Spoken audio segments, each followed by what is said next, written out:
18 pastillas de drogas sintéticas fueron incautadas también y hay 8.094 traficantes detenidos. Por orden también de la ministra de Seguridad Patricia Bullrich, el Servicio Penitenciario Federal decidió separar a las asesinas de Lucio Dupuy, que hasta ayer convivían en el mismo establecimiento. De esta manera, la madre del niño fue trasladada al Complejo Penitenciario Federal número 6 de Mendoza, mientras que su pareja permanecerá en el Complejo Penitenciario número 1 de San Luis. En su momento plantearon que el niño era un obstáculo para estar juntas, ahora estarán a cientos de kilómetros de distancia. Queremos destacar también, se ha llevado a puerto, ya por supuesto ustedes lo conocen, porque ha sido de conocimiento público el día de ayer, la Secretaría de Educación llegó a un acuerdo con la Universidad de Buenos Aires, donde se acordó aumentar 270% los gastos de funcionamiento y 300% las partidas para los hospitales que dependen de dicha universidad, por lo que la Universidad de Buenos Aires suspendió la emergencia universitaria declarada el pasado 10 de abril. Y por último, el Gobierno de la República Argentina se encuentra conmocionado y condena enérgicamente el ataque sufrido ayer por el primer ministro de la República Eslovaca, Robert Fico.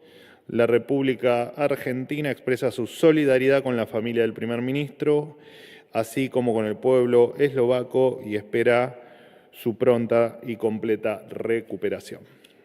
Sin más, los escucho. Buen día, Gustavo Abuarab, Sitio Andino Mendoza. Dos Hola, consultas. Gustavo. ¿Cuál es la respuesta del gobierno argentino respecto a los 6 asilados que el gobierno de Maduro ha rechazado el salvoconducto? Y el otro tema es, ¿cuándo se enteró el gobierno argentino? ¿Cómo se enteró?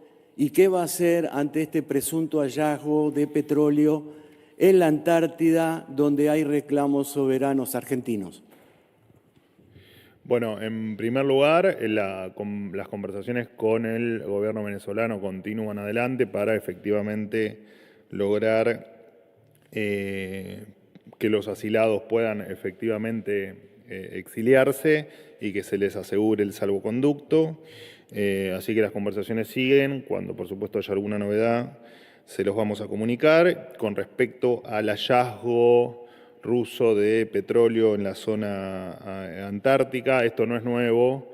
Esto, si bien se conoció en las últimas horas, este es un hallazgo que ocurrió años atrás y por supuesto que Cancillería está recolectando toda la información para entender, bueno, si son cuestiones de investigación o si esto infiere algún otro tipo de prácticas allí en la Antártida. En virtud de lo que efectivamente concluyamos, tomaremos las acciones que correspondan o que consideremos.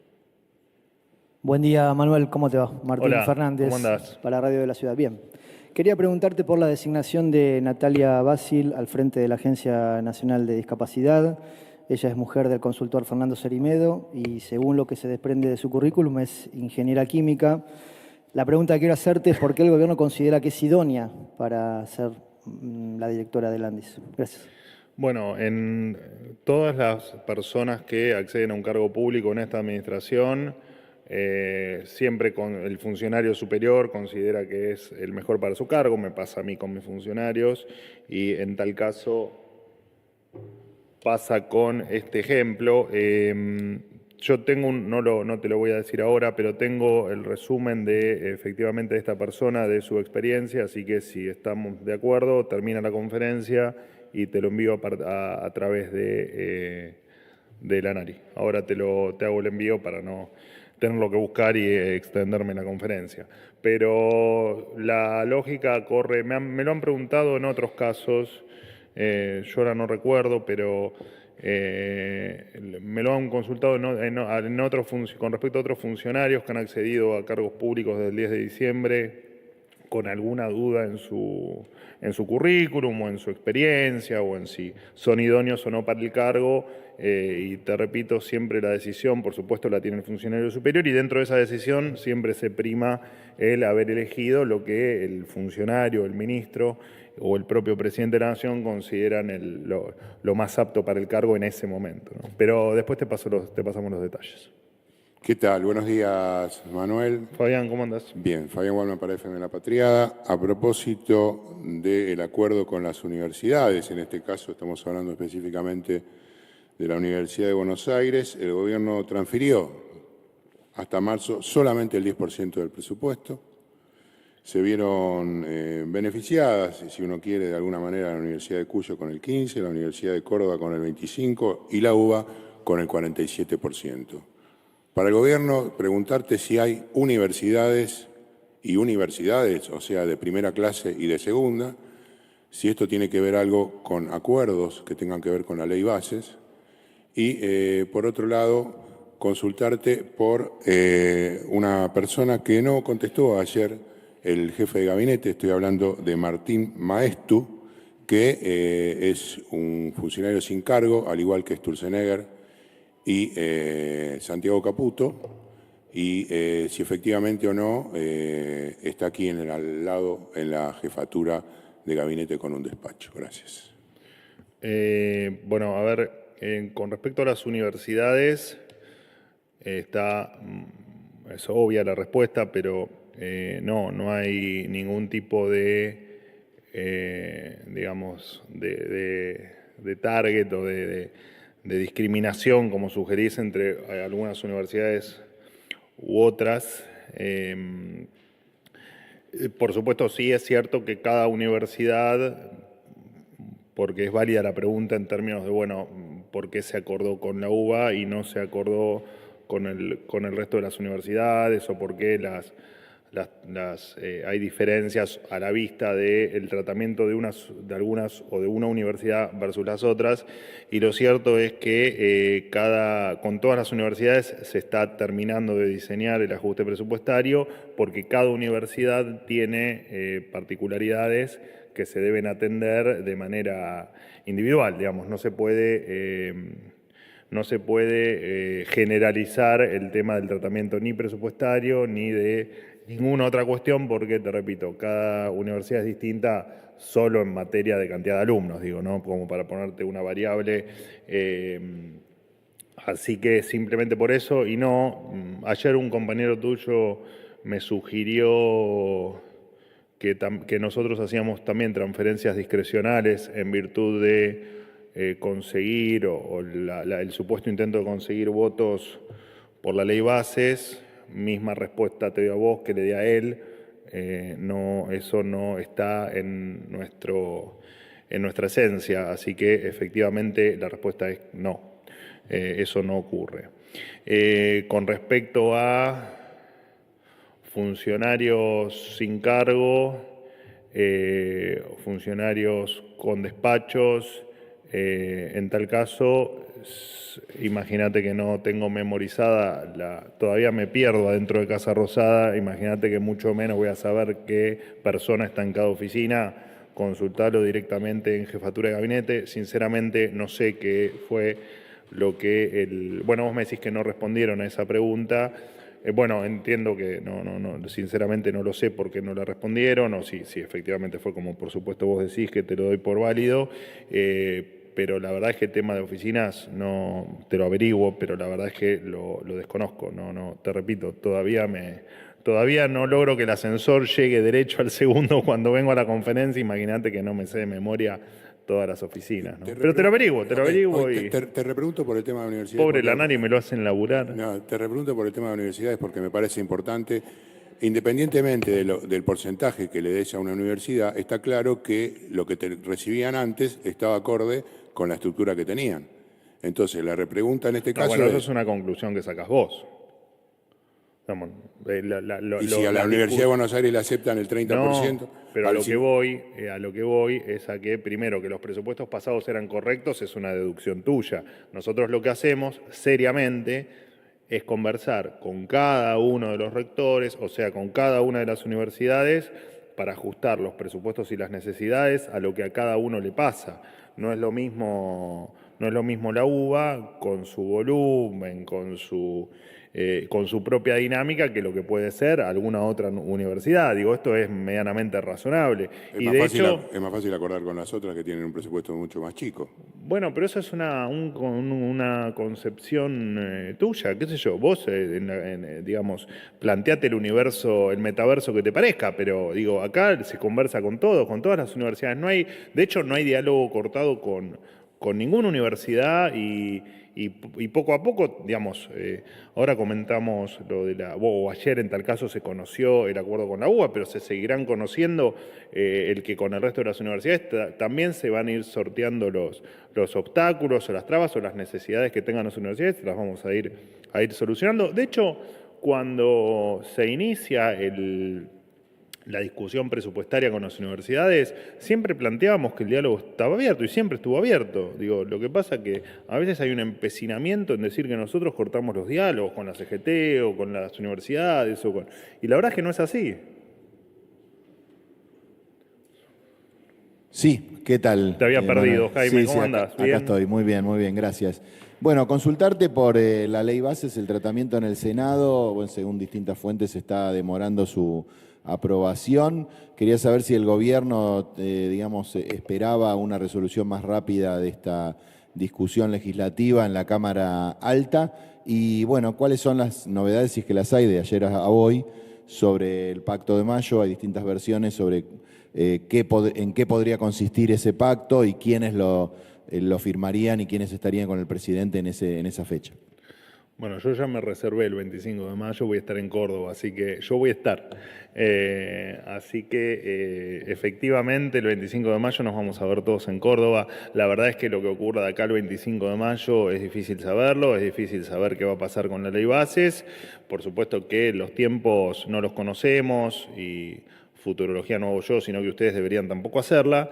Pero como sé que la hacen, está claro que los tiempos en términos de aprobación de la ley son complejos, porque la propia normativa legislativa, especialmente en el Senado, hace que los tiempos sean muy justos, y como siguen las conversaciones para llegar al acuerdo definitivo, la verdad es que es difícil darle una respuesta se sigue conversando como se viene haciendo desde que inició el tratamiento de la ley y digamos, si llega a haber alguna novedad relevante, pero lo digo siempre, somos respetuosos del trabajo legislativo y veremos qué es lo que ocurre en los próximos días y cuando definitivamente tenemos la fecha del debate en la Cámara, ¿no? de la ley.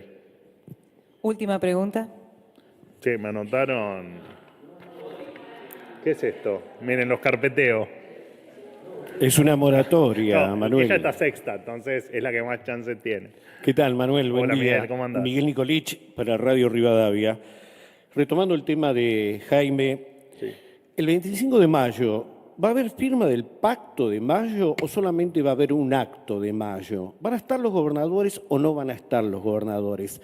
¿Va a ser de cara el presidente ante la gente nada más? Porque nosotros los periodistas mucho estamos diciendo y contando a propósito de todos estos rumores. ¿No puede haber una información más precisa sobre cómo se está preparando para esa fecha? Inclusive la posibilidad de postergarlo, algo que se viene hablando durante toda la semana. Esa es la primera pregunta. ¿Pacto de mayo o solamente acto de mayo? Y la otra, desde el presidente Javier Milei, inclusive vos, se nota en tu discurso y en el discurso del presidente un lenguaje muy hostil. Podría citar ejemplos, pero creo que no viene al caso porque todos los conocemos. ¿A qué se debe? Perdóname, ¿hostilidad con respecto a un tema en particular o alguna persona? No, ¿A en qué te general, el referís? presidente mismo ayer en el Hotel Alvear, vos en varias circunstancias, un tono hostil Pero especificame más, en los así te puedo contestar. discursos, en las respuestas de las preguntas. Sí. ¿A qué se debe? Bueno, en principio lo que vos me planteás. Bueno, vamos primero a la primera pregunta. Nosotros, la firma del pacto probablemente dependa efectivamente de si están las leyes o no, pero no por una cuestión de que el pacto depende de la ley per se, sino que efectivamente si los gobernadores no están de acuerdo con la ley, es raro también que firme el Pacto de Mayo, digamos, habría una inconsistencia ahí. Por lo tanto, no es que no damos detalles por alguna razón en particular del Pacto de Mayo, digamos, pasa con la agenda del presidente y pasa con un montón de cuestiones que hasta que no, pasa con la agenda del presidente. Hasta que no tenemos todos los detalles, no lo comunicamos oficialmente para no generar ninguna duda, ni ningún cambio, ni nada que pueda complicar absolutamente a nadie. Así que no tiene ninguna animosidad el tema de los detalles del Pacto de Mayo.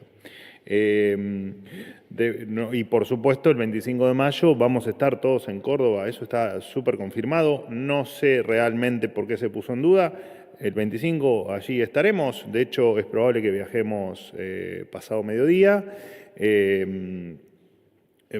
Y bueno, entiendo que a la mañana se realizará el Te Deum aquí en la Ciudad de Buenos Aires. Y no vamos a dar más detalles porque todavía no los hemos confirmado, pero no es por nada en particular. Con respecto a la animosidad o a la hostilidad, no me acuerdo qué definición usaste.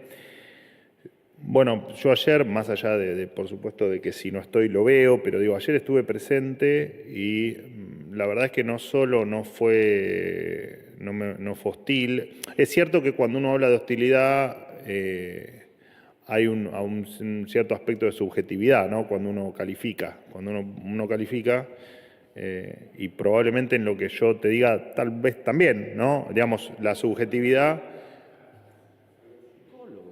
Vos has mandado No. a gente que opina sobre economía, sobre el dólar, el alcarazo, al psicólogo.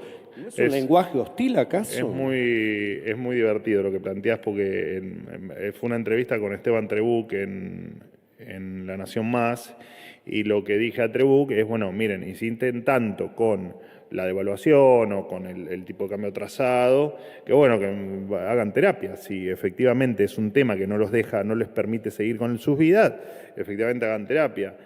No es que te mandé al psicólogo a vos, ni a los analistas, ni a nadie. Fue simplemente una charla de café como habitualmente me siento en las entrevistas que voy, porque siempre me tratan, o en general me tratan muy bien, no en todas, pero en general me tratan muy bien. Y en ese marco fue el comentario. De todas maneras, entiendo que nadie va a ir al psicólogo por ese comentario, ni que nadie se haya sentido demasiado ofendido por ese comentario. De todas maneras, y de hecho tampoco hubo hostilidad, o sea, me insistís con una pregunta 50 veces, pregunta que además ya respondimos en un sinfín de oportunidades, el propio presidente lo ha hecho con respecto a la devaluación, y simplemente fue un comentario que me parece que el que lo vio no se sintió para nada ni dolido, ni hostigado, ni maltratado. Me da esa sensación. Y de hecho ese es un comentario mío que nada tuvo que ver, me parece, con el evento de ayer. El evento de ayer, no sé, realmente no sé el punto que marcás como hostil. A nosotros repito, ¿no? Es una sensación subjetiva, vos tenés tu subjetividad y yo tengo la mía. Nosotros no somos para nada hostiles. De hecho, en lo personal, porque me estás preguntando un tema personal que suelo no contestar de nada de términos personales, pero ya que me lo marcás como un tema personal, te respondo desde lo personal. Lejos estoy de ser hostil con absolutamente nadie, mucho menos con los periodistas. De hecho, a vos te lo he dicho muchas veces en esta sala y adelante de todos, que hemos sido compañeros de trabajo, mantengo la misma calidez y el mismo buen trato que tuve siempre con todo el mundo, mucho más con aquellos que compartieron conmigo los medios de comunicación. Y de hecho tengo un excelentísimo trato con todos, absolutamente con todos. Así que no, rechazo absolutamente lo que estás diciendo. No solo que no soy hostil, no somos hostiles, tenemos en general un muy buen trato con el periodismo y tenemos en general un muy buen trato con todos. Y siempre fue así, digamos, no es algo que haya venido con el cargo, sino que siempre fue así. Y te repito, los que han compartido espacios de trabajo conmigo, como es tu caso, deberían estar incluso más convencidos de lo que yo estoy diciendo, del buen trato y de las buenas formas que tenemos para con todos. Por supuesto que cuando consideramos que, como digo siempre, ¿no?, que hay alguna mentira en el medio del camino, y como nosotros las mentiras no son compatibles con nosotros, nuestras formas de reaccionar son, por supuesto, tratando de que la mentira se corte y que no se mienta más. Pero nada más que eso, no hay ninguna animosidad, ni hostilidad, ni ningún otro tipo de actitud nuestra que, digamos, que nos haga estar en lugares diferentes. Nosotros estamos para gobernar, ustedes están para decir la verdad, y en esa lógica me parece que nos tenemos que mover y que tenemos una maravillosa relación, entendiendo, digamos, nosotros entendiendo que estamos gobernando con todo lo que eso implica, y ustedes entendiendo que son periodistas con todo lo que eso implica, y nosotros también respetamos cuando se nos pone en una situación que nos hacen preguntas que tal vez no nos sean las más cómodas o nos parezca que las hacen, por supuesto, en búsqueda del título. Entendemos que es parte del trabajo y lo respetamos un montón. Y te digo más, y yo soy de los que siempre promueve no solo la libertad de prensa, la libertad de expresión, sino también el buen trato para con todo el mundo, no solo para con ustedes, sino para con todo el resto de los seres humanos.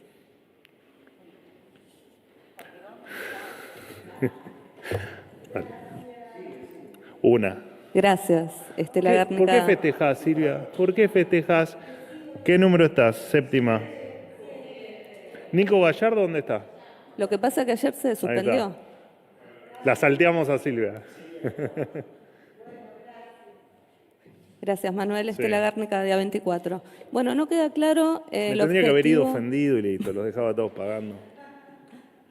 No queda claro el objetivo del viaje del presidente a España, si es un viaje oficial o un viaje político particular. Y bueno, ¿por qué no hay en agenda reuniones bilaterales con el Gobierno de España, teniendo en cuenta la política internacional y las relaciones históricas con ese país, ¿no? Y por otro lado, bueno, ¿cuál es el costo del viaje teniendo en cuenta esto?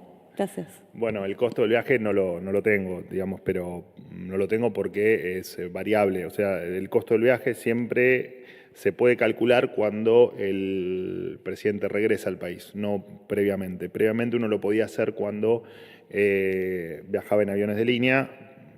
En este caso se puede hacer cuando el presidente regresa. Así que en tal caso, la semana que viene se los informo si es que les sigue interesando el precio del viaje.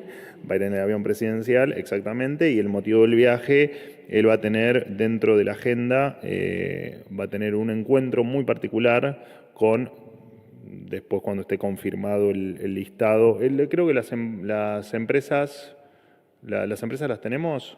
Bueno, cuando tengamos, como siempre, apelando a la confirmación final del último detalle de cada una de las reuniones, se las vamos a pasar, pero hay una reunión con los principales empresarios españoles, de los cuales entiendo que la mayoría, si no todos, tienen inversiones o intereses en Argentina. Al margen de eso, por supuesto,